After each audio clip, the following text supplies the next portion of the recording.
Okay, I'll wait one more minute before I start because I see the guests or the attendees are still filtering in.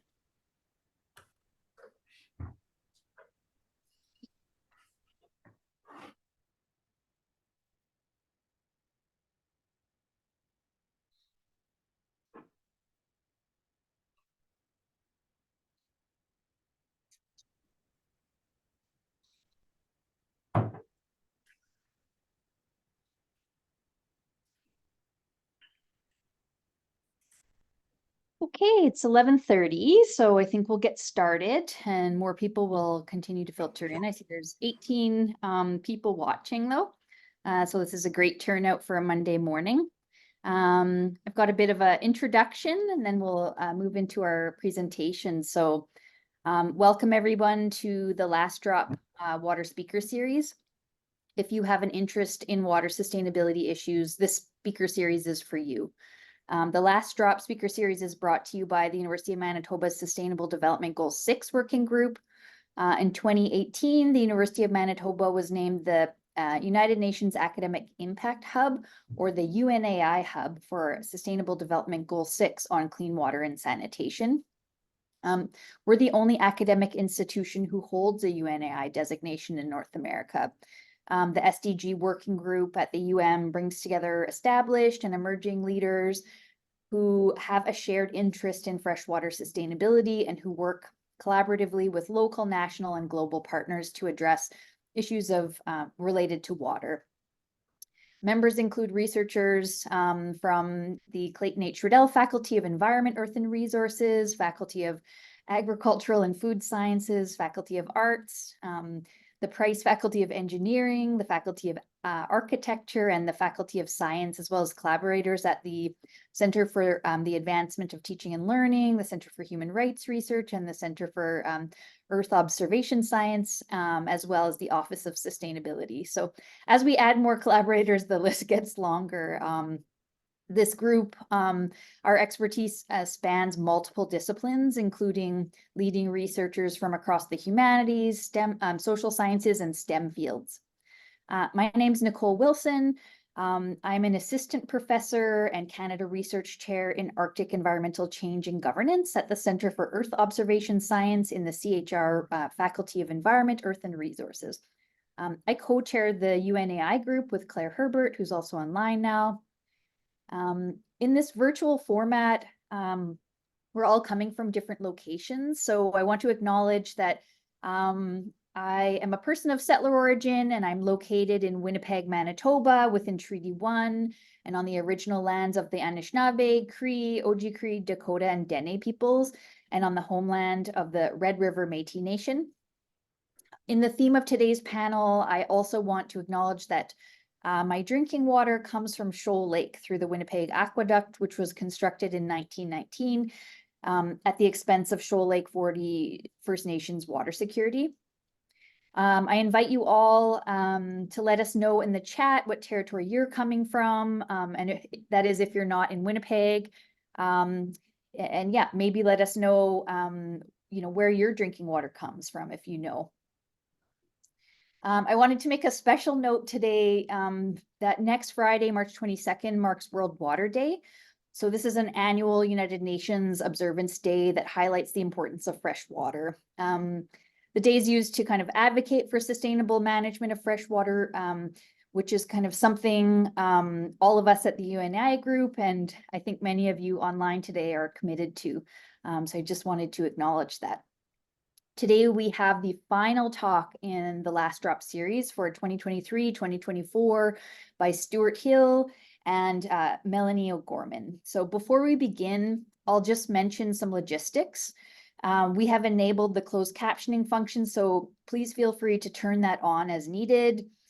We will be recording this event, hosting it on our Sustainability YouTube channel after the talk. So please mute yourselves during the presentation. Pauline Tennant, who's the manager at the Center for Human Rights Research, will put a number of links in the chat, including to our YouTube channel. The presentation will be about 30-35 minutes, and there'll be time for a Q&A period at the end. So feel free to put your questions in the Q&A box. Finally, I'd like to say for members of the audience who would like to learn more about or join the SDG working group, you can visit our website, which Pauline will also kindly put a link in the chat for us there.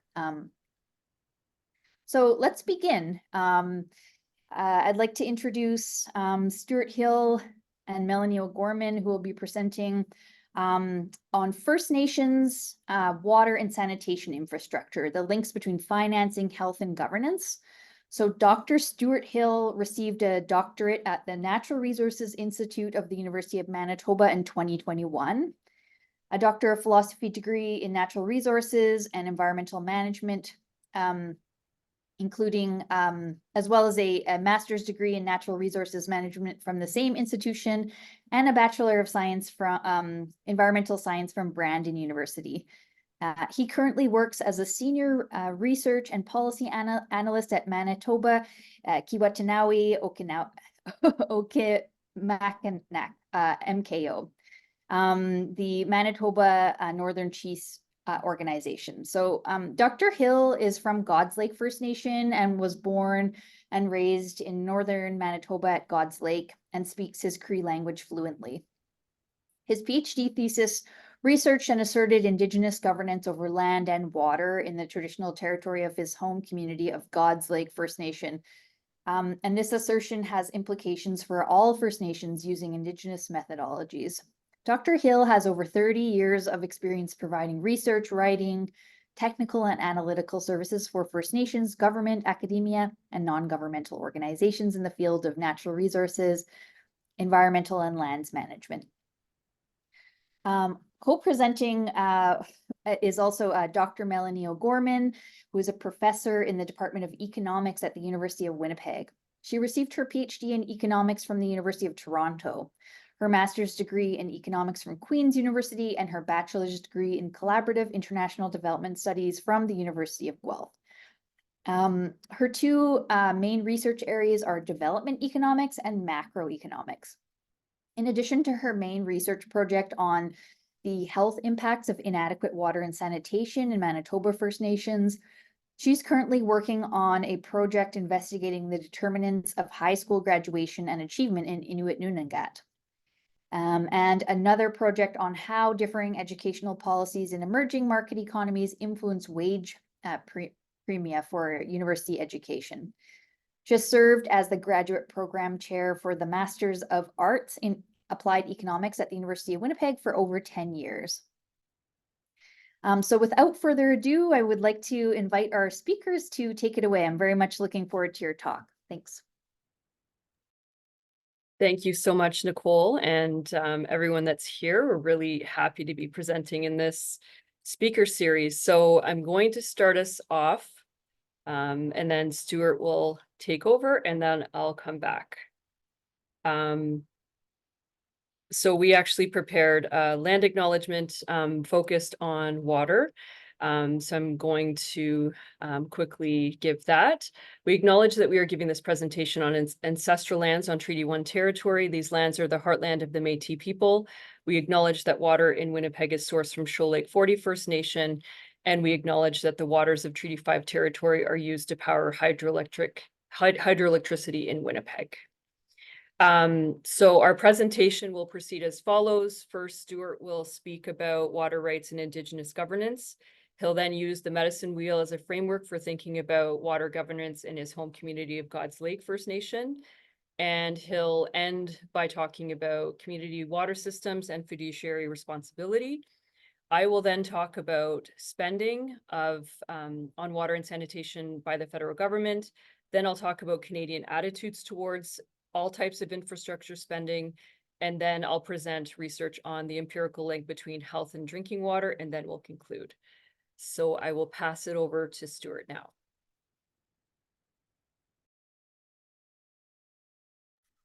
Okay, next slide. And I'll begin my talk.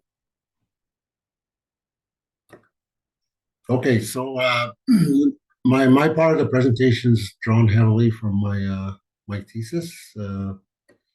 So I know that material pretty good. It's because I spent 7 years developing it. Just a bit of a background. Um, when we talk about water management or water rights to water, um, the the angle I came at it from was there was an interview done with then Senator Murray Sinclair, and what he says in his I guess his interview during his interview is that maybe we should be talking more about governance over land and water instead of talking about ownership, because ownership was an alien concept to us. We didn't have that concept at the time of treaty. We didn't we didn't we didn't say we could own the land. It was shared. It was part of our value system. So I went with that quote from it's right on the top of the first page of my introduction on my thesis, where Murray Sinclair says that. And I think about like when I was growing up, when our elders, like somebody tried to tell somebody where to go, and you can't go here or you can't go that, you can't go there, trying to dictate where somebody goes. They thought it was hilarious. They would laugh. I remember my dad and my uncle, like they would laugh so hard when somebody tried to tell anybody where to go on the land, because everybody has a right to go wherever they want. It was very freedom based. So that's where our creator given rights and responsibilities come from. The the natural laws, and one of the natural laws is that the creator put the resources on this earth so that we may survive from our own efforts and our own sweat. And where I got this from initially was uh, my elder, who was a former United Church minister. And I went to his house, and he invited me in for tea, and we were talking about self government at the time. And that's what he said. He said the Creator was the one who gave us everything here, so that we can survive by our own sweat and our uh, our own efforts. And that's a natural law. And later on, many years later, I found out that he got that from the Bible naturally, because he was a minister. But then again, later on, like when I started discovering my spirituality and my culture, I I discovered that our people knew this already, way before the coming of the Europeans, because we've been here for thousands of years. And Canada's and the European people have only been here like, 500 years. And compare that to thousands of years, where this land was maintained in a pristine state. The water was maintained in a pristine state for thousands of years. And that's an incredible feat, because the the way of life was the system. It was ingrained into us, from the time we could understand as small children. And I'll talk a little bit more about that when we get to the medicine wheel. So when Europeans started to, like that last point there, when they started to see the value, the economic value and the money value of that water, they started damming the rivers. They started selling water. They started utilizing it for their own economy. And the our people never really. I don't think we could have talked about it because we don't own it, but we do govern it. So there's a big distinction there. Okay, next slide. So the medicine wheel is basically a circular frame that I used as my theoretical framework, and that circle depicts the four directions. So we relate to the Earth. So you have the east, the south, the west, and the north. And that's how we we relate to the earth.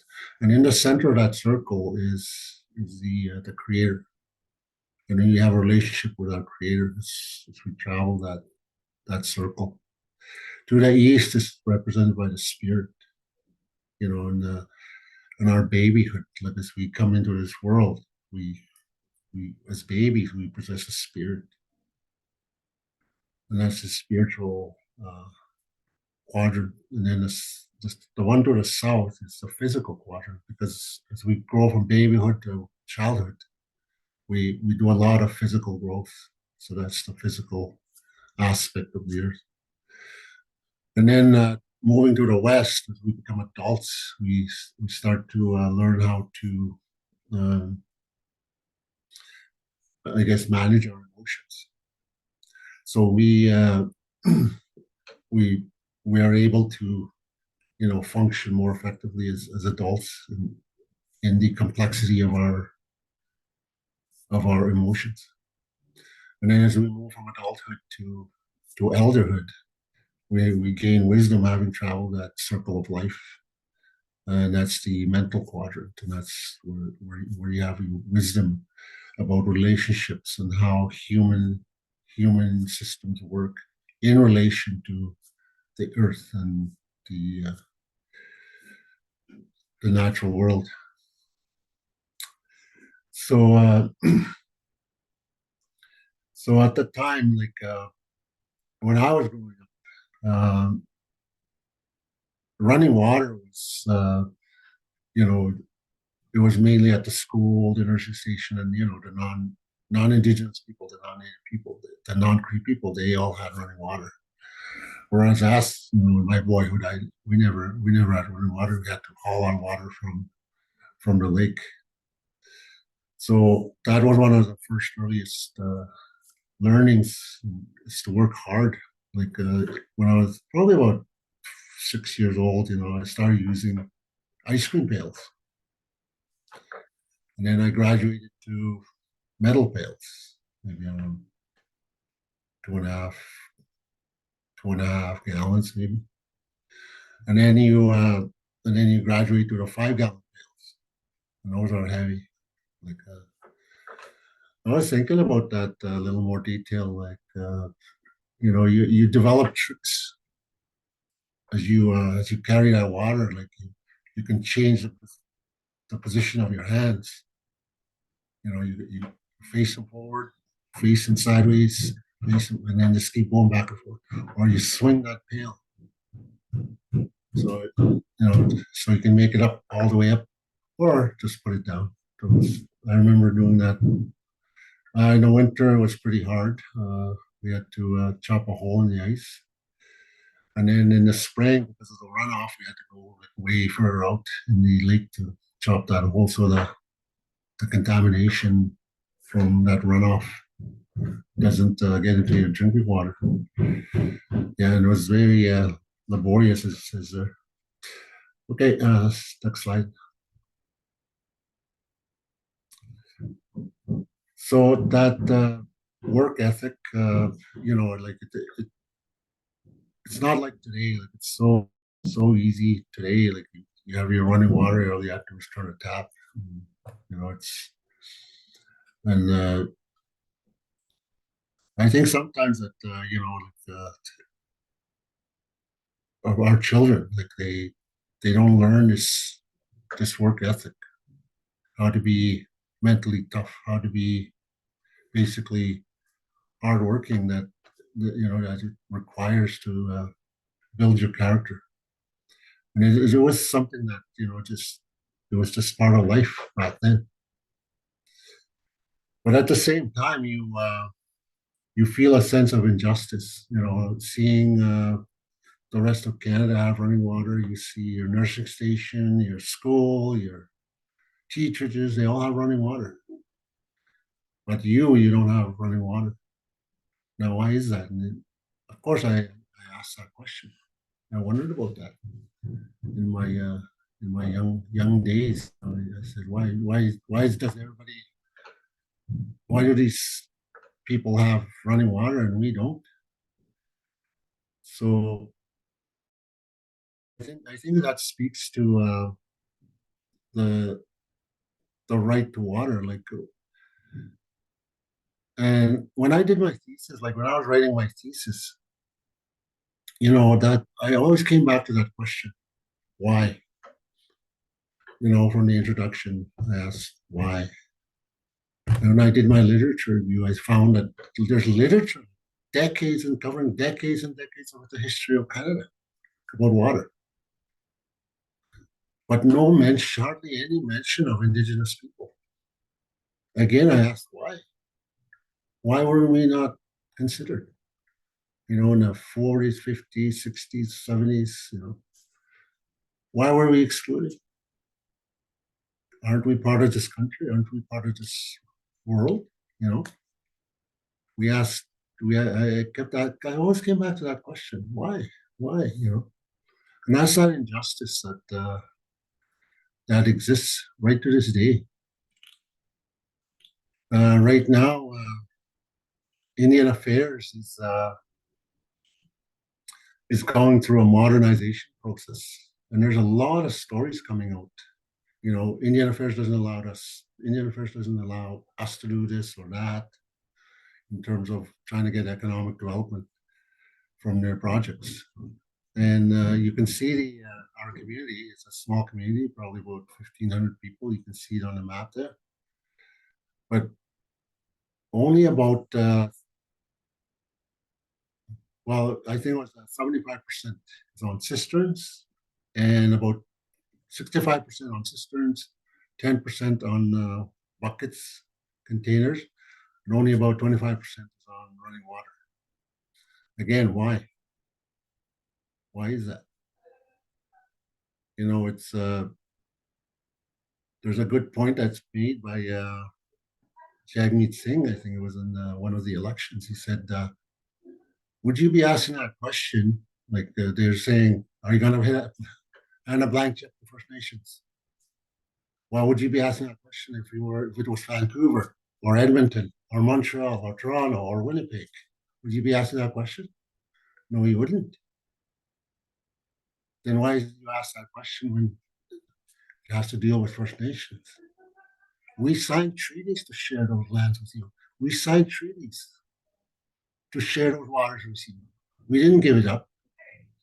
And that's one of the things that I came down to was, I cannot fathom, I cannot believe that my forefathers, when they signed a treaty, that they would give away my source of life. They wouldn't. The source of life there from their great grandchildren. They wouldn't do that. They weren't stupid. They were very smart people, and they had a worldview that was very in tune with the Creator and with the life force that sustains us. So I don't see my forefathers giving up those rights to the water or to the land. This morning I was looking at a post from by Chief Derek Nepanak of the Pine Creek First Nation. And what he says is that agriculture, he was talking about agriculture, but it can be applied to water as well. Water is the word he uses is inalienable right. What that means is that creator-given resource, that creator-given right to life cannot be given away. That's what that word means. And that's a good point. We cannot give away our source of life, which is the land and the water. So I just wanted to bring that up. I saw that this morning, and it really, really resonated. Okay, next slide. Okay, the physical aspect, water delivery is very costly, especially when you're using cisterns. It adds to the cost. And this is where Canada has to start to realize that an investment today will pay off in the long run. It will pay off in the future. You're trying to save money today. Or are you just doing that out of discrimination? Systemic racism. As part of the continuing genocidal policies from past governments from the time of 1867, the first Constitution of Canada. Are you still maintaining it? Or are you trying to save money? But what they have to realize is that if you invest in First Nations today, what's good for First Nations is good for Canada. It will pay off. And you have to get past this racism, that systemic racism that's built into the system. It doesn't matter what you're talking about. You're talking about water, natural resources, policing, justice, health, doesn't matter. It's all built in there, the systemic racism. And that needs to be addressed. It needs to be confronted. And it's going to be a lot of tough conversations, and it's not going to be comfortable, but it has to be done for the good betterment and the good of the future. Okay, next slide. So when I began my research, I spent a day driving around with the water truck. So I got to see how the water is delivered, how the water is collected from the treatment plant, and I even crawl under the crawl space just to see the cisterns. And what people do is they build boxes around their cisterns, and they put a heater in there so the water doesn't freeze. And sometimes they don't have covers on them, and rodents get in there. So one time there was even a squirrel that went in there. One time, I guess somebody put in a water heater, you stick into the water and the water heater, and it melted the bottom of the cistern right down, and the water was gone. The cistern was ruined. But those are the kinds of issues that especially when when Canada doesn't provide that O&M that's required to maintain. Some of them hadn't been washed; they were cleaned in years, and you're supposed to clean them at least twice a year. That's what I heard, that you have to clean them twice a year. And when I went home, they were offering a guy to clean the cistern $40. $40. What is that? Of course they refused it. They do all that work for $40. And so resourcing and empowerment, I think, are key issues with this water system. Okay, next. Emotional. This is more where I participated in trying to get a personal experience with the water.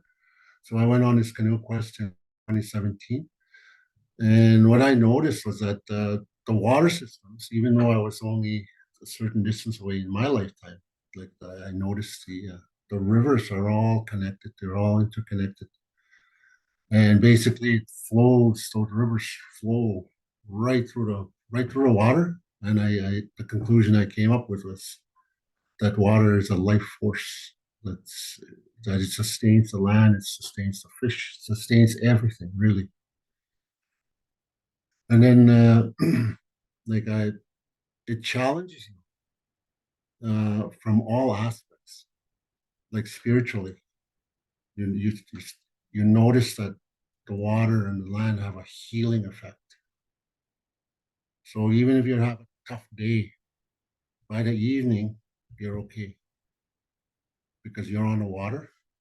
Water is a healing element. And then you go into your camp, and then by evening, you don't even remember the hardships you went through. That hard physical labor, the mosquitoes, the flies, the horse flies, and all that. Like it's very, like you don't remember it at all.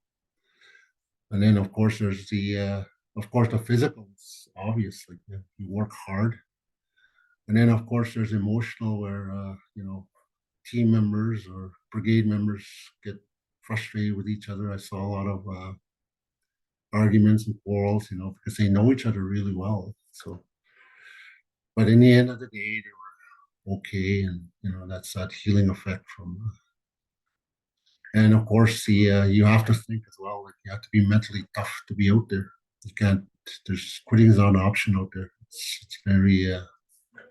It's very challenging. So that was my experience.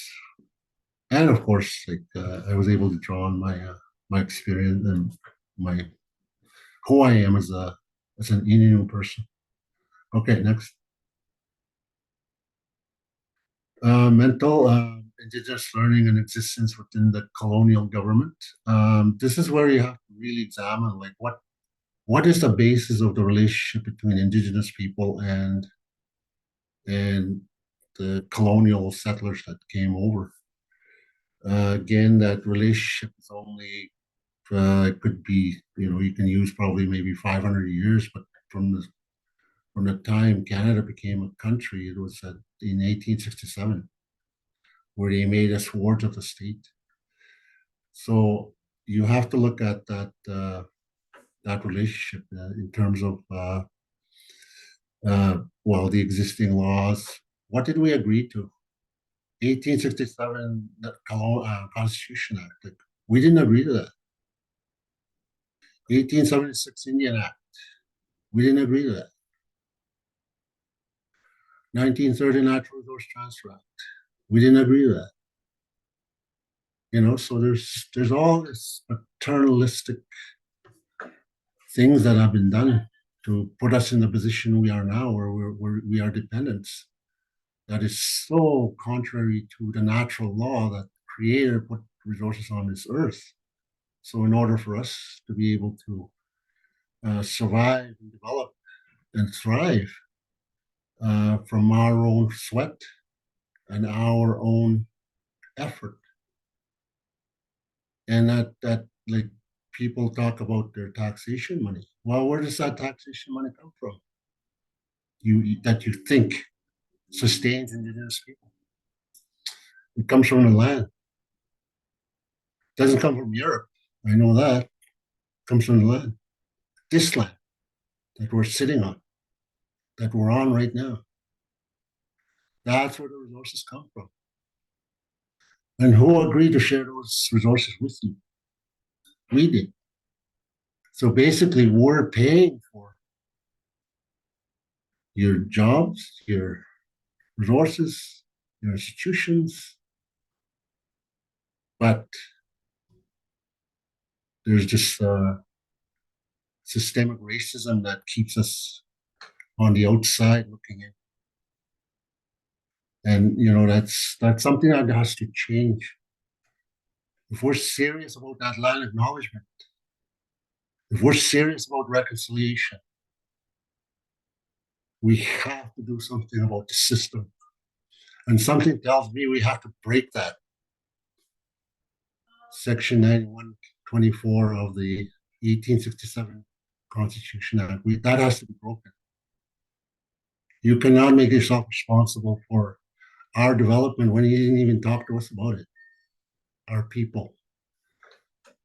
And, people talk about treaty rights. I thought about that as well. You didn't give us anything in the treaty. You only affirmed it and confirmed it, right? So what I'm really interested in about the treaty is, in the treaty it says, we will leave alone your avocations and lifestyles of hunting, fishing, and trapping, right? Like hunting and fishing. Well, our land worldview is holistic. If you agree to something within that worldview, you can't take it apart. We have only one word for the earth, and that's aski. So if you agree to leave alone one thing, you're agreeing to leave alone everything. And that's our governance. And that's the natural laws that we live by. You're agreeing to leave those alone. But that still needs to be agreed to, and it still needs to be proven, and it needs to be driven home. However, that'll happen in the future, I don't know. But it will happen. Okay, next. Okay, here we talk a little bit about the fiduciary duty. I guess the idea behind fiduciary duty is that Canada entered into treaties with us. They agree to do what's best for us. And they're bound by that. By law, they're bound by it. And I think there's been court cases where the Canada has been shown that it has been shown that Canada did not live up to their fiduciary duty. And that includes water systems. You know, if you're not providing the best water and the best systems on the reserve, then you're actually failing in your fiduciary duty. Like you have, I would think that I would say that you know, like let's say the city of Winnipeg, the cities of Canada. How many cisterns are in the cities? I'm not sure, but there's not that many. It's all running water. Why can't you do it for these little communities that are only like 1,500 people? And the reason is because of this wards of the state designation that you put us in under, where we're dependent upon you. And when something happens, like a pandemic, like what we just went through, the way it hits Canada will be double or triple when it flows down or seeps down into your wards, your dependents, and that's us, as First Nations. The pandemic showed us that we don't have sufficient clean water. We don't have doctors. We don't have hospitals. We don't have sequestration areas. We don't have those resources that are needed to maintain that health of our communities. So the fiduciary duty is also very important. Okay, next. Okay, water cisterns and buckets. I mentioned this already, the piped and cistern storage systems. Again, the cistern system has to be, I think, examined further. Is Canada living up to their fiduciary duty when they put these substandard water systems into First Nations communities? Yeah, that's the. So I think it's been shown that piped water is the best way to deliver water, and I think that should be the goal. Every house on a reserve should have pipe water. That should be the goal, and it's not impossible. Government says that they don't have the funding. Well, where did that $384 billion come from when the pandemic was first announced?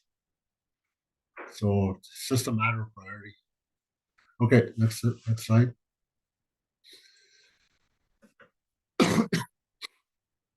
Okay, cisterns and barrels account for 93% of the high water contaminated seasons according to Health Canada's testing requirements. However, the scale of the problem is unknown due to lack of regular cisterns. When I went through my program, like I guess it was shown like by a study. I think it was Garden Hill, where it was shown that the water was okay when they put it in, when it was coming out of the treatment plant, water treatment plant, it was okay. When it was going into the truck, when it was going into the truck to the cistern, and when they tested it on the tap, it was contaminated. So somewhere along that line, the contamination is happening somewhere between the water treatment plant and the tap in the home.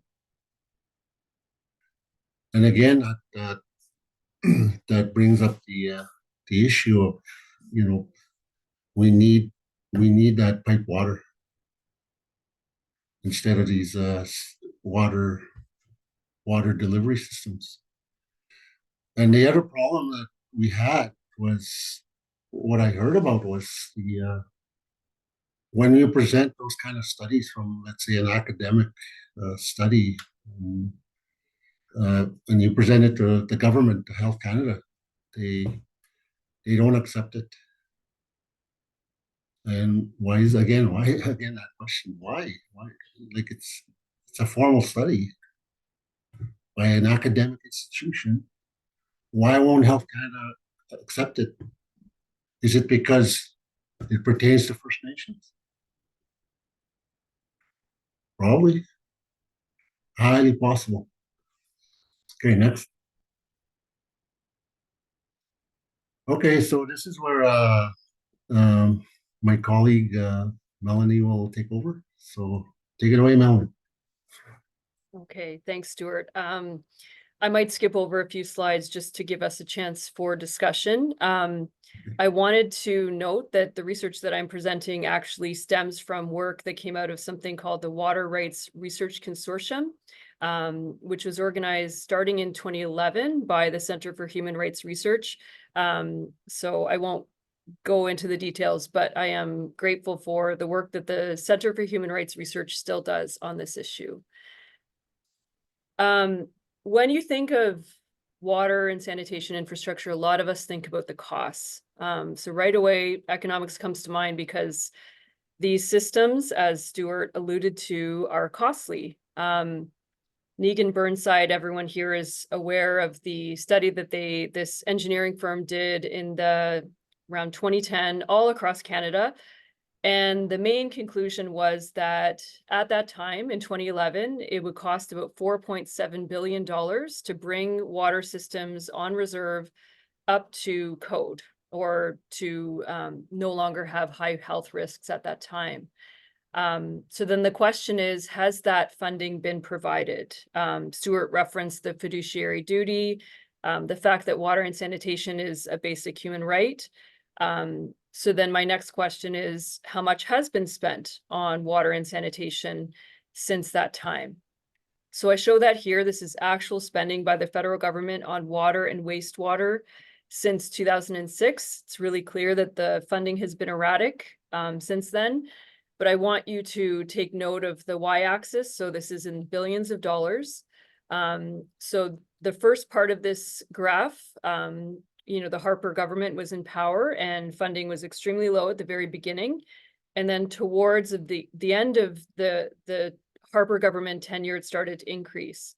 Then Trudeau took over and funding dropped, actual funding dropped, but it's increased significantly since then. So especially in 2021 to 2023, funding was it increased quite significantly. In the Manitoba context, what has this meant? In this first figure, I show spending on specific communities all across Manitoba. This is for water treatment plants, lift stations, extensions of water treatment plants. This is since 2016. And then the same thing for sewage investment since 2016 for Manitoba First Nations only. So we might say, well, things look great. Funding is increased and it looks like we don't have to worry about the federal government not fulfilling its fiduciary duty any longer. But on this graph, I show per capita expenditure. So when we think about a total amount of expenditure, say $1.5 billion, it sounds like a lot, but we really need to break it down into a per capita figure. So spending divided by the population on reserve. And that's what I show. The blue line here is expenditure per capita on water and wastewater all across Canada by the federal government. And if we compare this to the reddish line, that's total expenditure by the federal government on all infrastructure across Canada. So off reserve on things like roads and bridges and telecommunication lines, it's roughly $15,000 to $21,000 per person per year. So when we think about the adequacy of the expenditure by the federal government over this really crucial period of time where the federal government has actually made a promise to end drinking water advisories by 2021, we would expect to see that the gap has been filled. Indeed, it hasn't. Not only that, but one might believe, and I truly believe, that expenditure per capita on infrastructure, water and sanitation infrastructure, should be higher than that off reserve, given the fact that a lot of First Nations are small communities in remote areas, and therefore the cost per person should be higher. There's a lot of efficiencies in providing water and sanitation to, say, Winnipeggers, where there's hundreds of thousands of us all in close proximity. So I'll skip over a study that a student and I did on Canadians' willingness to pay for socioeconomic investments, but the main conclusion from this study is that given advocacy by First Nations for the last few decades, by First Nations political organizations such as the Assembly of First Nations, MKO, AMC, it seems that now the majority of Canadians are aware of this issue and are willing to actually, for the government to actually spend on this issue. So what I'll end with is a study I conducted using the Regional Health Survey. The survey is conducted by the First Nations Information Governance Centre and its regional partners all across Canada. The question I ask in this study is, are poorer quality water and wastewater systems in First Nations associated with poorer health? And the reason why I use this data set is because it's on reserve, which is where a lot of the inadequate infrastructure is found, and it's also a very large sample size of roughly 11,000 individuals per year. What I'm doing in this study is relating health conditions with water access and then other factors that we believe are contributing to good health. So for example, your gender, your income also influence your health, your defense. So if you do have inadequate infrastructure, do you defend yourself against that poor infrastructure with, say, buying bottled water, boiling your water, etc.? And then the question is, after controlling for all of those factors, do we still see a relationship between water infrastructure and health or well-being? I consider a number of different indicators of health: self-rated health, the presence of a gastrointestinal issue, mental health indicators such as depression and distress, respiratory conditions, kidney illness, and balance. So Stewart in his portion of the presentation talked about physical, emotional, spiritual, and mental balance, and that's the indicator we're referring to here as well. I consider 3 different indicators of water and sanitation infrastructure. First of all, do you have water in your home, running water in your home? So you have a tap where the water simply flows out of a tap. What is the source of that water? Is the water piped into your home? Is it the truck system that Stewart talked about, the cistern system? Or do you gather water from a river, lake, stream, or directly from the water treatment plant? And then third, I consider an indicator of access to infrastructure to be sanitation. So do you have an indoor toilet, and do you have some sort of sewage system? And I'm not going to go through these types of infrastructure because Stewart talked about them as well, but it's clear that the source of water across households across Canada on reserve differs quite significantly. Okay, so I'll get right to the results. So in this slide, what I show is the impact on health, various indicators of health from various sources of water relative to trucked water. And the asterisks here show that the relationship is statistically significant. So I'm going to focus on this cluster of bars right here, where it says depressed. And so how do we read this cluster of bars? Take one as a source of water, such as a well, having no impact on the odds of depression compared to a truck system. So if we see these 2 bars here, the blue line represents piped water and the orange line represents well water, what this tells us is that the proportion, the propensity of individuals to report being depressed is significantly lower than the propensity of being depressed for those on a trucked water or cistern system.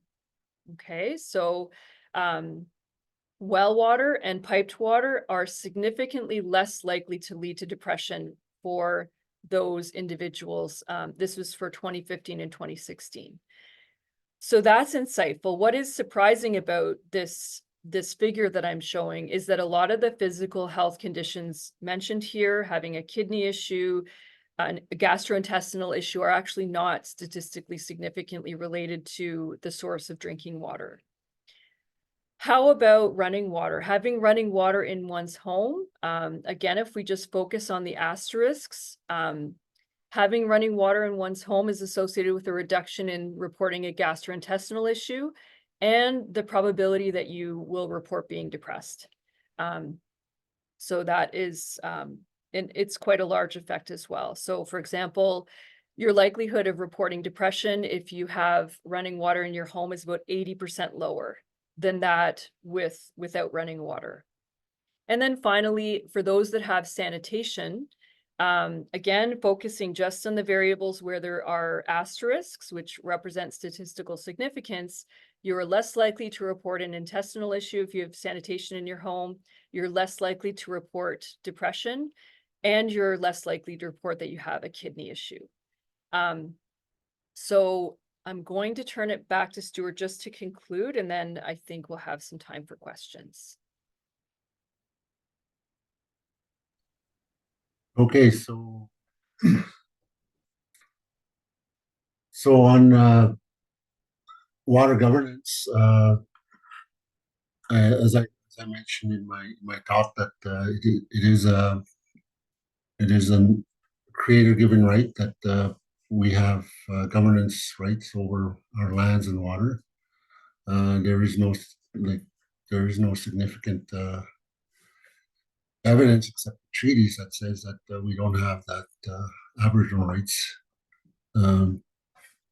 to govern ourselves or self-determination. The wards of the state, by making us wards of the state, you're actually breaking the natural law. And I concluded that when I also worked in consultations for self-government back in the late 90s.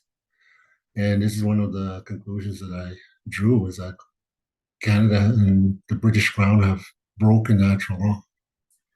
And that's where we have to try and regain some of that governance. Cisterns and barrels need to be replaced due to the health risk to the people. There is a strong health connection or bad health connection to the cisterns and use of buckets. New laws in Canada must enshrine safe water and water quality. And I think, like that point I made earlier, that it is an inalienable right that we have access to clean water. Because it's like that saying goes, water is life. Or when I said that water is a life force, it is a natural human right. It is inalienable. We could not have given it away because it depends on the survival of our people. Replace the circuit rider training program with Indigenous-led community governance. Again, this speaks to giving us our own resources, empowering us to take care of ourselves. And it comes down to that empowerment and resourcing. Male dominance in the current system. Women are to have the key role in protecting and managing water, and that's their natural role in our societies. That women have that they be given that responsibility. The men have responsibility for maintaining the fire, and the women have the responsibility for maintaining the water. And as you can see, they're balanced, right?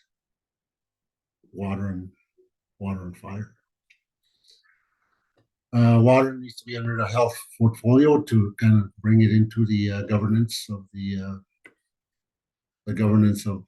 the entire community, the First Nation and the people. And you can use that circular frame. The medicine wheel as part of the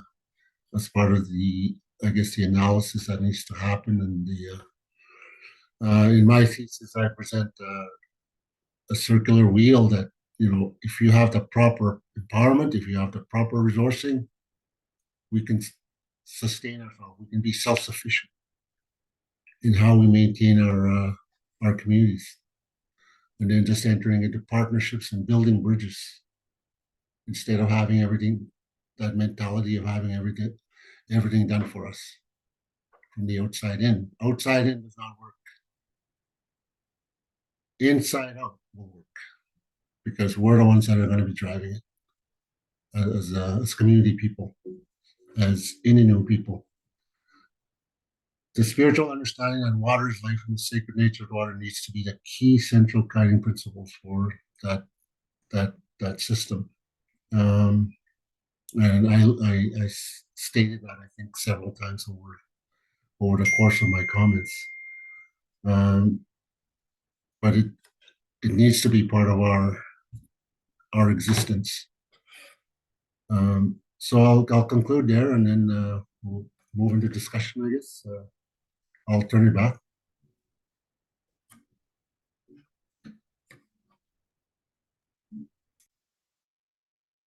Wow, thank you so much to you both for those presentations. Certainly a lot of great information there. We do have time for a couple of questions, and I see there's one in the Q&A here. So this, I think it might pertain more to Stewart's presentation, but an anonymous attendee asks, is the Crown holding only reserves in trust, or the entire lands in Canada in trust? How does the Indian Act control land in Canada?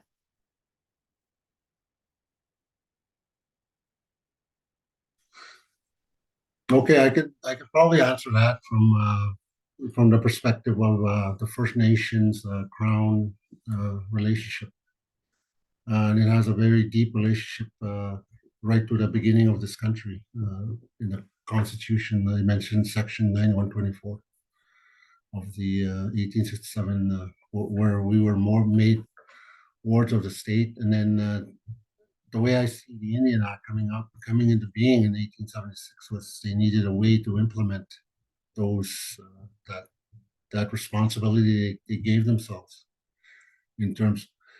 So in a nutshell, maybe Canada, I would say, but I'm not a lawyer, but I'm going to say this is a very short answer. First Nations and Indigenous people have special rights in this country. Where Aboriginal rights stem from is our prior occupation of North America, this land, before the coming of the Europeans. It's as simple as that. That's where Aboriginal rights come from. We were here long, long before the first ship ever arrived. And in our language, like and in our oral history, we do have stories of, our people first time seeing a plane, first time seeing a white person. There's stories like that, and that level of sovereignty needs to be established. But what kind of has, I guess, kind of interfered with that is these legal mechanisms in this country of Canada. They have interfered with natural law. They have interfered with our customary law. And natural law is creator-given laws, and customary laws are man-made laws that we make, and the rules that we make for our societies. And I did hear a long time ago my elder, one of my elders, explain this. He said, there are two laws in this world. And he went like this. He said, there's your conscience. That's the natural law. And then he said, there's the laws out here, the ones that we follow, that we make for ourselves. And I remember the name of that elder, and I knew him growing up. So I always think back to all even though Canadian law or European-based law that came out of Europe and got imposed in Canada, even though they don't recognize those kind of laws, those kind of principles that exist in our culture, they are still very relevant. Who's to say that they're not relevant? They are very relevant because they're part of us. That's what they mean by inherent. Inherent means it's inside you. When you're born, those laws, those rights that are given to you by the Creator are inside you. You're sovereign. And then when you live with your group or your culture, then that sovereignty gets stronger and stronger with your people. So I think again, that short answer, like we have special rights in this country, and that's something that needs to be realized by everybody. You can't say that we're nor ordinary Canadians. We're not. We have treaties. We have special rights. So that's my short answer. Thanks so much. So yeah, the difference between what's asserted by colonial governments and what we know about Indigenous rights and self-determination. It's a really important distinction. So I noticed there are a number of other questions in the chat. We are at time. So what I'm going to suggest is that we wrap up, and then if you're okay with staying around for a few more minutes to answer the subsequent questions after we stop the recording, then we'll do that. So just a couple of things that I need to say. So thank you so much for attending the Last Drop Water speaker series. This is the final of 6 talks in our 2023-2024 series. It's just been a wonderful series of talks overall. So thank you so much for those who have been along with us. And thank you to our speakers today. I'm wishing you all a really happy World Water Day later this week. And yeah, thanks.